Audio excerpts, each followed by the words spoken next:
Houston KHOU 11 meteorologist Kim Castro taking a live look at radar outside, and we're getting ready to see some heavier downpours coming through the downtown area.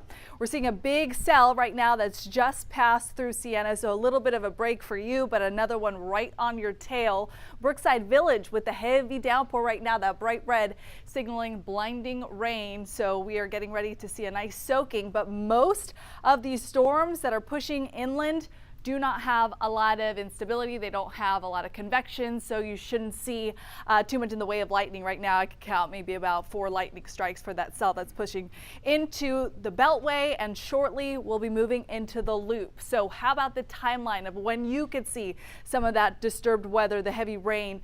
205 Deer Park, Baytown, about 10 minutes after that, Atascocita, right around 2:30. Bless you, Grace. And around 2:30 Mont Bellevue, you'll start to see some of that shower activity then. We got a full house here as we are tracking this severe weather day.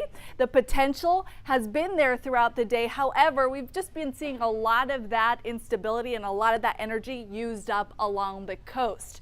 What happens when this type of setup takes into effect is that we see a lot of that potential kind of die down for the interior portion of the viewing area. So you'll notice there's a lot of action going on along the coast. So I want to take us there next and give you the updates for this portion of the area. A lot of heavy lightning was coming down there just about 30 minutes ago. And as that cell passed through the island, we saw some pockets of very heavy rain, about 3 inches with some of the local rain gauges. So for that reason, a flood advisory is in effect. So local areas should definitely monitor high water spots and the potential for stalled cars, things of that sort if you have any friends or family that are along the coastline.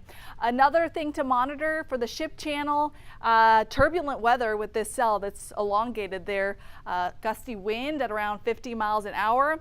And we're also going to be watching closely, as we have been throughout the entire day, any of these couplets showing signals of rotation. That was the main threat for today, the potential of isolated tornadoes. That threat is not gone, so we'll continue to keep an eye on that. In fact, the National Weather Service has honed in on this area for the biggest threat as we go through the next couple of hours. So we're getting a little bit more specific as to where we could see some of these stronger cells develop, and not out of the question to see the coastal activity kick off for the next few hours. I want to take you through future track for the remainder of the afternoon, because once the sun goes down, the threat also goes down. We lose that warmth, that humidity, the warming lifting mechanism is what we need to see those storms gain a little bit more intensity. So we just have a couple more hours to watch.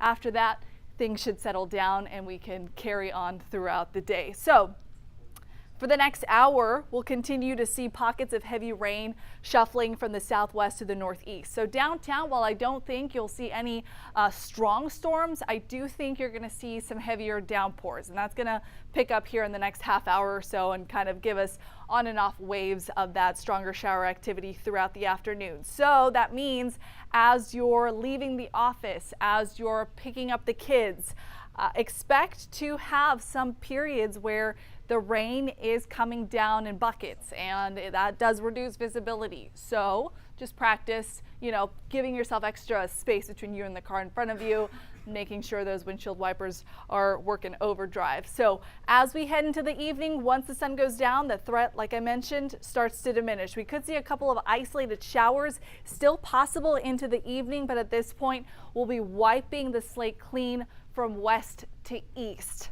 Now, I do want to make you aware that we are going to continue to monitor these storms. What we've been seeing so far is there just hasn't been enough instability, enough of that warm air throughout the day. You'll notice there's a lot of cloud cover, and that does stunt the potential of warming at the surface that would allow these storms to build.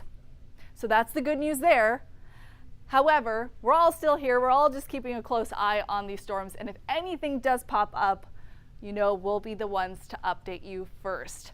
Our next newscast is 4 o'clock. We'll have meteorologist Pat Cavlin giving you the latest update on KHOU 11, and then Chief Meteorologist David Paul also here 5, 6,